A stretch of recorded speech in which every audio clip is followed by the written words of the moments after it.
श्री राधा वल्लभ श्री हरिवंश आप सबों को आप लोगों के चरणों में दंडवत प्रणाम करती हूँ, स्वीकार करें।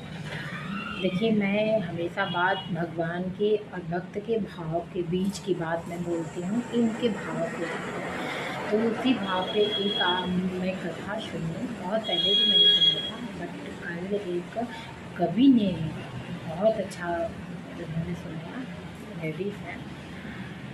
तो उन्होंने बताया कि भगवान भाव के भूखे भगवान ने जब पहले दुर्योधन के तरफ गए, दुर्योधन के 56 भोग को ठुकरा कर विदुर के घर केले के छिलके खाए, साग खाए। तो आइए जानते हैं उनके बारे में कि क्या उनके भाव थे।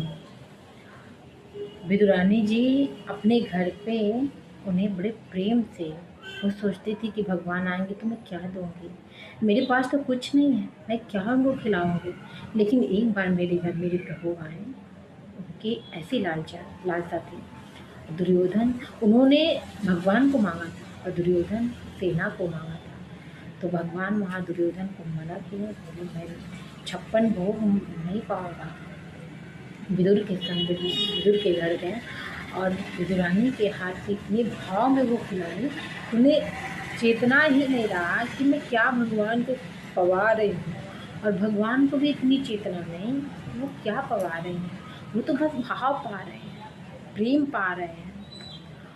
केले के जो छिलके हैं, विदुरानी जी उसको पवा रही है, केला जो है फेंक रही है, फलूदा जो है फेंक रही है, केले को छिलकों को खिला रही हैं। ये क्या है, भाव ही तो है। भगवान को खाने की नहीं पड़ी है, भगवान भाव के भूखे हैं।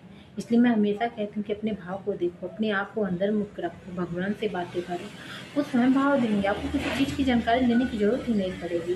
हाँ, अगर आपको सेवा करने में थोड़ी सी दुविधा है तो आप अपने गुरु, जैसे गुरु दीक्षा लिए नहीं लिया है, तो जिस भाव से आप कर रहे हैं उस भाव में जाकर देखिए, गुरु से वाणी से सुन लीजिए कि हाँ कैसे कैसे सेवा करना। बाकी तो अपना आपके भाव स्वयं प्रभु बता देते हैं कि मुझे ये चाहिए, मुझे ऐसी सेवा चाहिए, वो स्वयं करते हैं।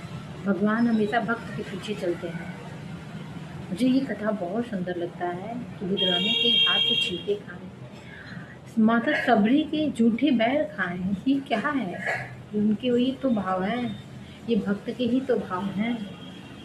कभी आप सुना कि भगवान 56 भोग पाए? कभी नहीं सुना।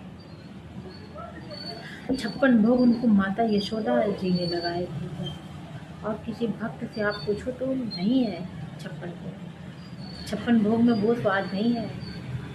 भक्त के हाथ में तो केले के छिलके खाए, 56 भोग नहीं खाए। दुर्योधन के घर 56 भोग ठुकरा के आए।